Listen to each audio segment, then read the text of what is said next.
Thank you, Leonid, for this kind introduction. Distinguished guests, shalom.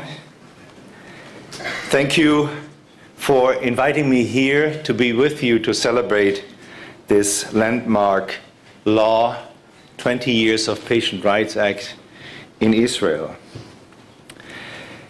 On a summer day would be what you had yesterday in my country. On a summer day on June 13th, a 7-year-old girl, let's call her Anna, was submitted to the hospital with an ulceration on her foot. Conservative treatment failed, and a week later, the surgeon recommended to amputate the forefoot in order to save the girl from a potentially ascending infect. However, the father, a true believer in naturopathy, he did not give his permission to amputate. On June 23rd, the surgeon decided to resect parts of the forefoot. Unfortunately, this was too late or not enough. A month later, on July 28th, the foot of the girl had to be amputated, which finally brought the infection under control. Again, that was against the expressed will of Anna's father, who at any risk didn't want his girl to be crippled. I will come back to Anna later on. In the middle of the last century, in 1946, the World Health Organization was founded. Its constitution states, and I quote, "The enjoyment of the highest attainable standard of health is one of the fundamental rights of every human being without distinction of race, religion, political belief, economic or social condition," of quote. And it marks with that the beginning of the international law defining health as a right. In 1948, the Universal Declaration of Human Rights of the United Nations, Article 25, said, quote, "Everyone has the right to a standard of living adequate for the health and well-being of himself and of his family, including food, clothing, housing, and medical care, and necessary social services," end of quote. The United Nations International Covenant on Economic, Social and Cultural Rights of 1966 states, quote, "The states parties to the present covenant recognize the right of everyone to the enjoyment of the highest attainable standard of physical and mental health," of quote. And it lists some concrete measures to realize those rights. But as you may guess, the wording is weak, and the phrase highest attainable in many places of this world meant literally nothing. The right to health, and I'm not yet speaking about patient rights, for a long time was as good or as aspirational, to put it sound positive, as a right to blue eyes or blue skies. Only in the year 2000, the United Nations Committee on Economic, Social and Cultural Rights issued a statement called Comment Number 14. The comment elevates the human right to health from a mere aspirational goal to be healthy to an entitlement by saying, and I quote, "States have a special obligation to provide those who do not have sufficient means with the necessary health insurance and healthcare facilities, and to prevent any discrimination on internationally prohibited grounds in the provision of health care and health services."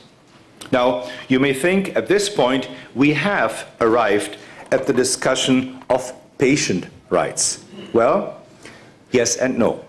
Still today, many states, especially those with state-run healthcare systems, see the entitlement to health as a collective right, which gives rationing superiority over individual entitlements.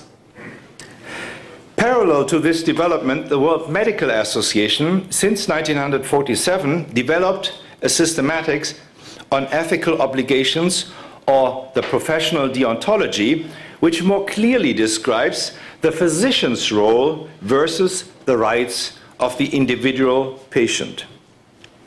In the Declaration of Geneva, often called the Modern Hippocratic Oath of 1948, and in the First International Code of Medical Ethics, 1949, patient rights do not occur as a self-standing concept.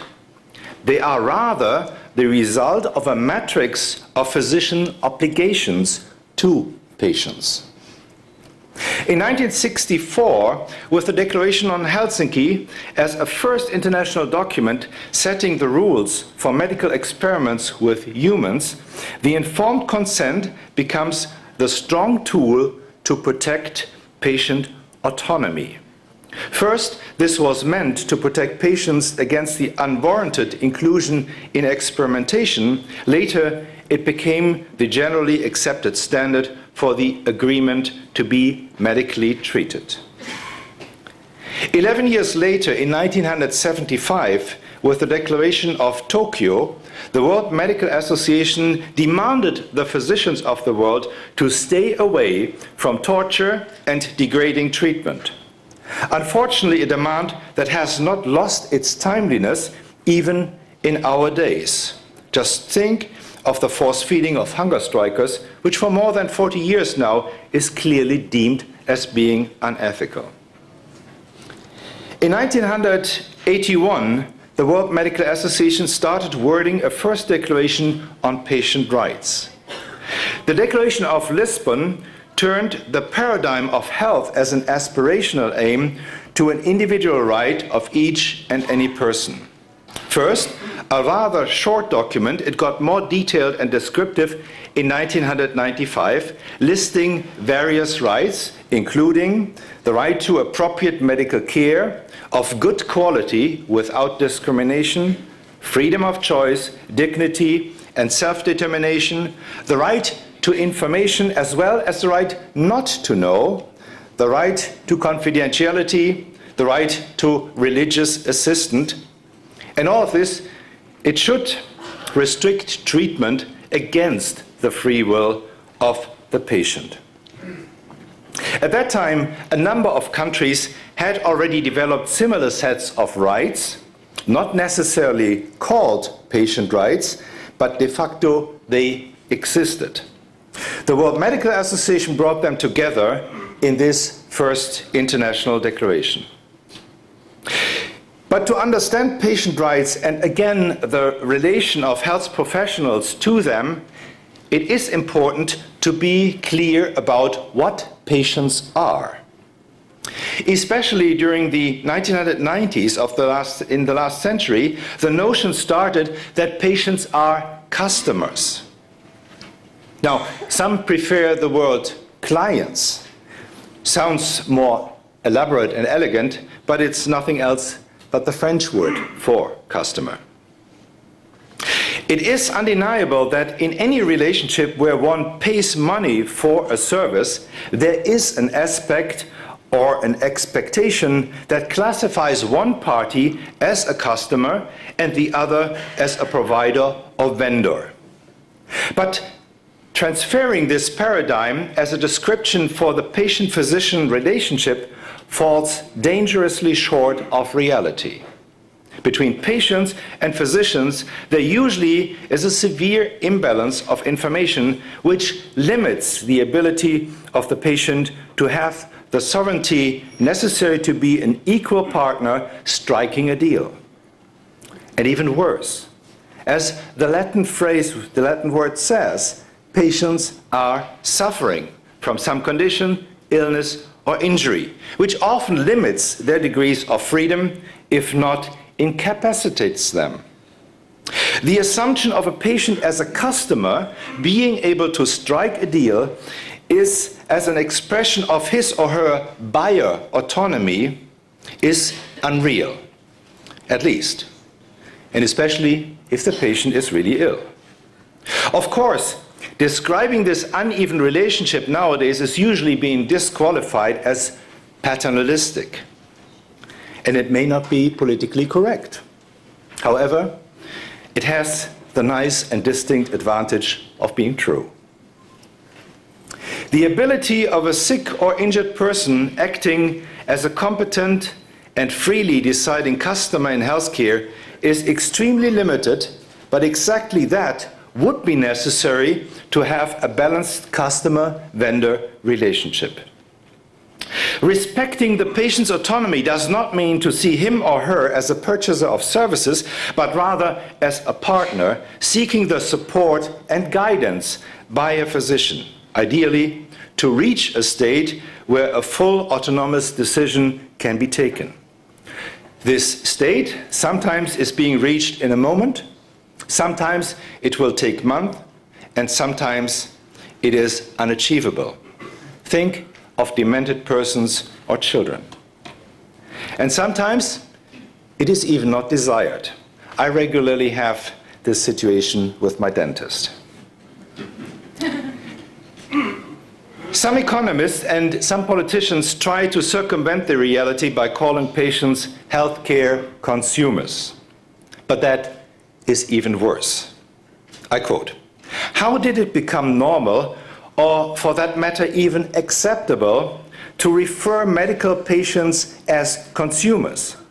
The relationship between patient and doctor used to be considered something special, almost sacred.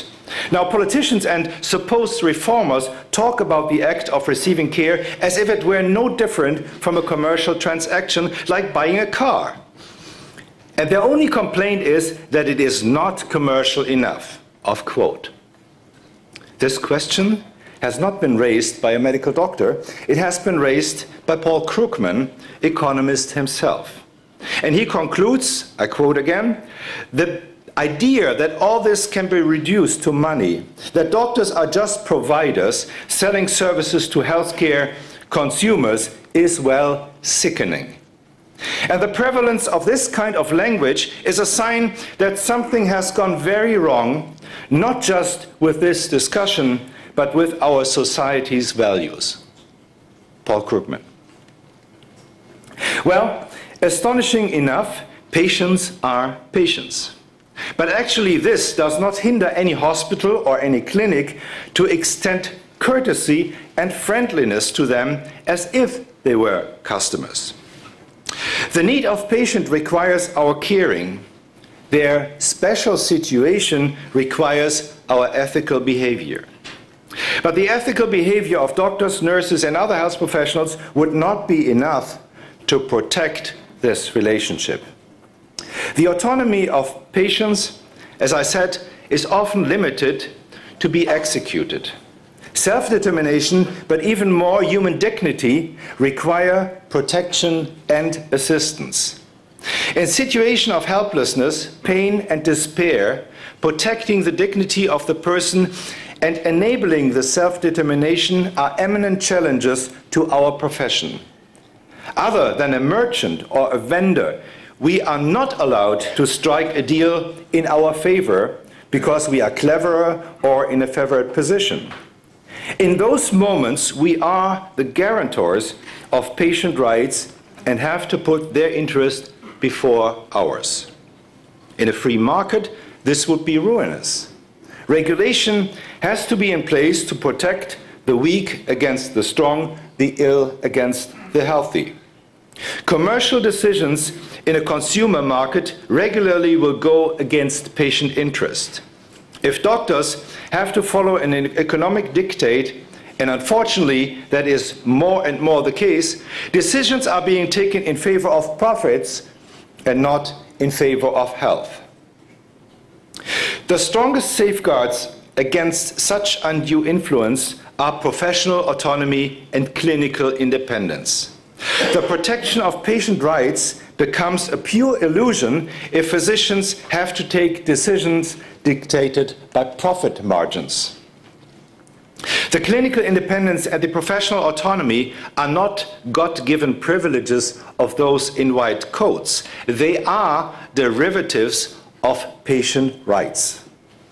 The aim must be safeguarding the interests of the patients in order to guarantee an appropriate treatment, the access to medical resources, and to avoid unfair discrimination.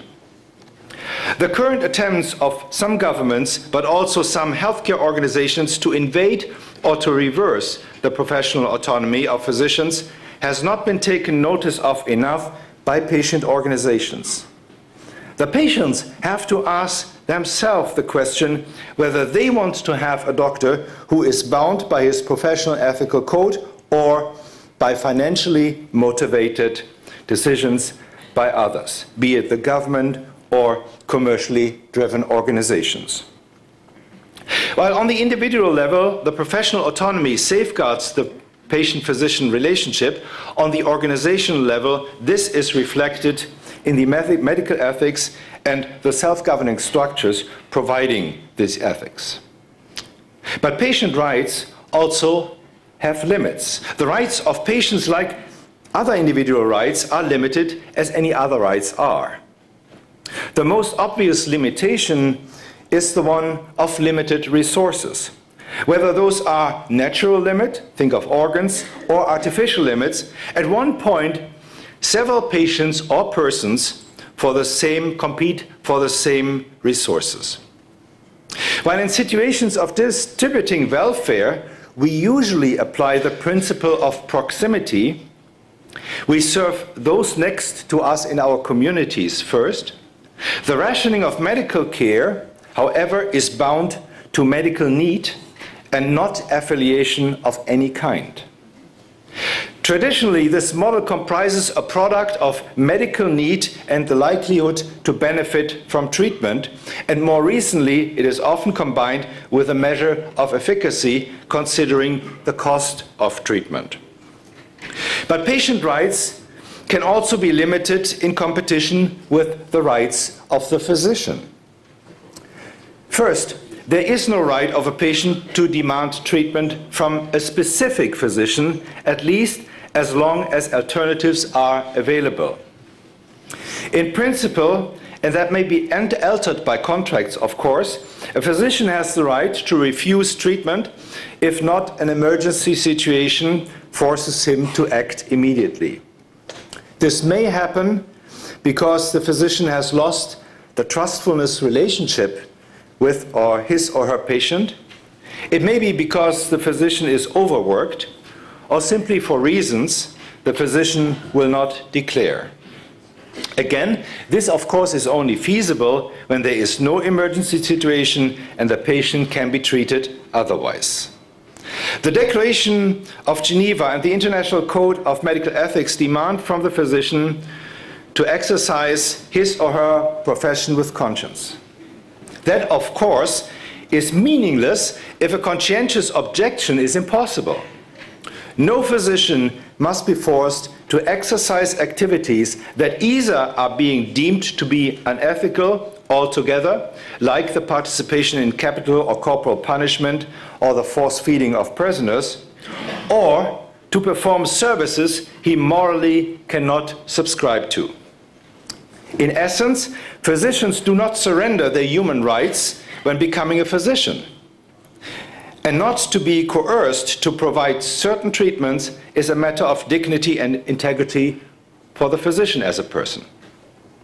And likewise, does a physician not lose the right to build coalitions for his interest? For instance, his or her salary or working conditions. Where the right to strike exists, there is no justifiable reason to deny this right to physicians in particular. Achieving a balance between the rights of patients to be treated and the right of physicians to industrial action appears for many physicians as an unsurmountable task. Many of us see it as a violation of the ethical imperative not to harm if they would go on strike. However, physician strikes of the past decades have clearly shown that patients who understand the physician perspective and who feel assured not to be left alone if treatment is urgently needed show understanding, respect, and sometimes even support for their physicians.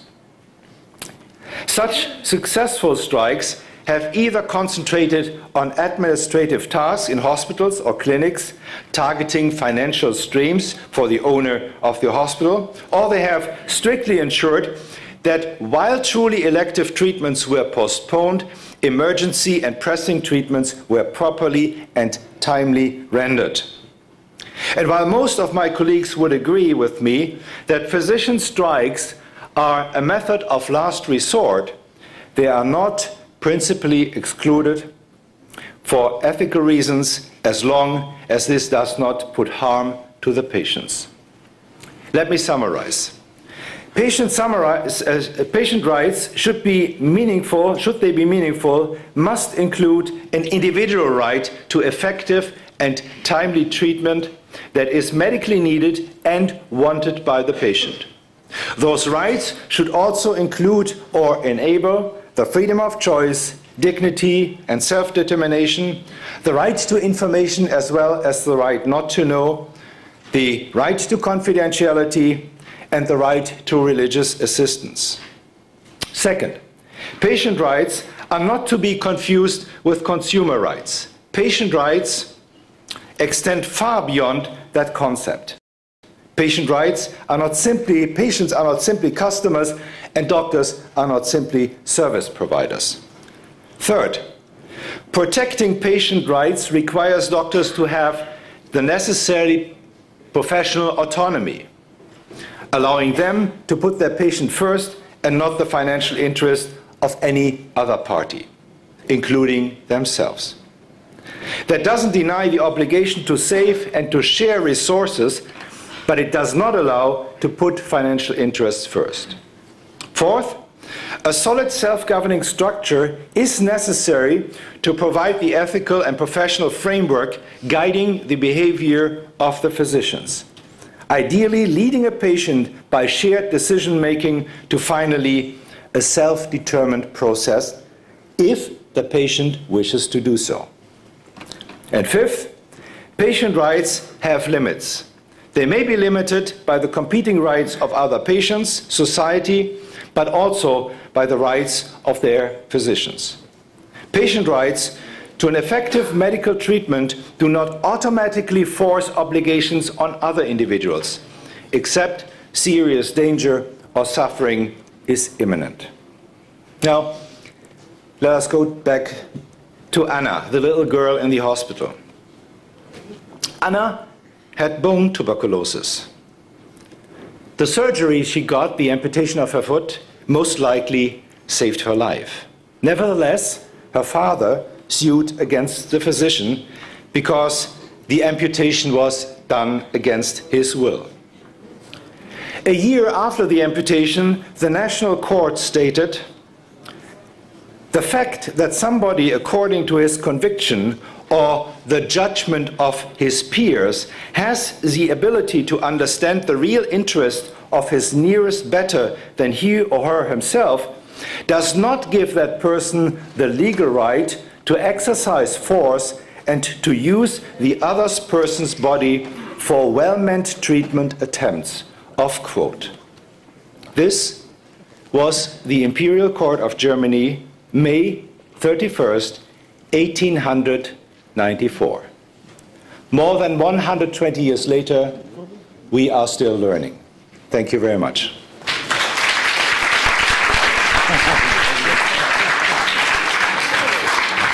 Thank you very much, Ottmar, for comprehensive and excellent presentation. And we have maybe a couple of minutes for questions.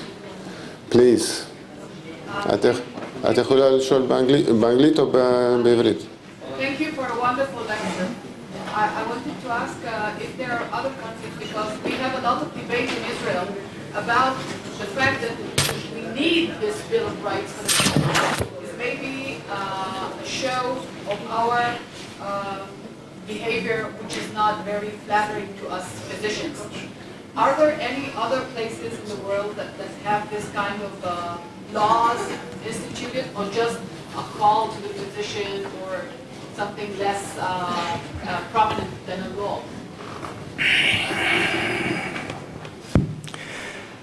Yes, in the early 90s, Great Britain, for instance, issued a Charter of Patient Rights. And at that time, I was working for the German Medical Association, and my boss, then the Secretary General, came to me and he said, because I was in charge for the international relations and analyzing those trends, he said, do we need something like this as well in Germany? And I took this Charter of Patient Rights, and then I was reading and said, you as a patient have the right to a treatment by a specialist at the latest at 6 months after you have been referred by your GP. Not saying that you sometimes had to wait until your GP would see you. So I went back and I said, well, what is this? I mean, you know, we have a law on social insurance like you in Israel has, and that tells you you have an individual entitlement to be treated, period. It doesn't say in 6 months. It means you have to be treated when it needed. So the question is, do we need a charter? And I would say such a charter is rather an apologetic act than really a charter of patient rights. And there are some of those in this world where I do not clearly see that they are acts enabling rights of patient rights and the existence of waiting lists. So having a Charter of Patient Rights or a Law of Patient Rights alone means nothing if there isn't behind that the necessary resources, the willingness to provide real treatment, and I mean really effective treatment, not just one treatment, effective treatment of high quality to patients. So a patient law alone doesn't necessarily mean anything. Thank you. Just the fact, we have performed some kind of research and we have found that there is a specific law of patient rights in Holland, Hungary, Belgium, Spain, Greek, Austria, Romania, and also, I believe, French Republic, Finland, and Denmark. So the specific law.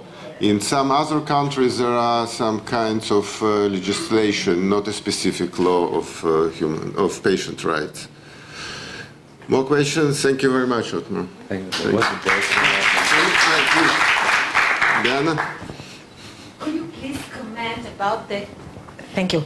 Could you please comment about the international perspective about how to maintain rights of babies or children who theoretically would need medical attention, and then there is this judgment by the parents when and if to give any kind of treatment? Yes. I mean, Anna's case is the very good example where we as physicians also nowadays would say there has to be treatment. Certainly the treatment would look different nowadays, 120 years later, than the very radical surgery at that time. But what we now have to do in such cases where we must assume that parents do not act in the interest of the child, and unfortunately that happens from time to time, we then must see legal support by a court, and having a court overruling the decision of the parents. And as far as I know, in most societies that is being done, and courts will then speak in favor of the child and saving of the child according to what we know as medical knowledge is best treatment. But you cannot do this as a physician alone. That is the problem here, except you are in a moment of extreme urgency. Thank you very much. Thank you, Ottmar. Thank you.